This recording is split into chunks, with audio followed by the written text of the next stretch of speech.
Hey friends, if you encounter this issue where media keys are not working on Windows 11, then please watch this video. I will guide you through the resolutions.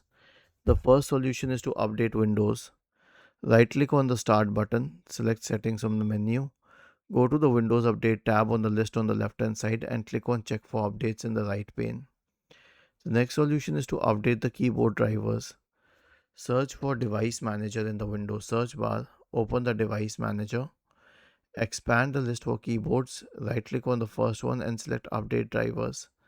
Right click on the second one and select Update Drivers. And the last one is an SFC scan. Search for command prompt in the Windows search bar, click on Run as Administrator. Type the command sfc space forward slash scan now and hit enter to invoke the SFC scan. Was this helpful? If yes, then please subscribe to the channel.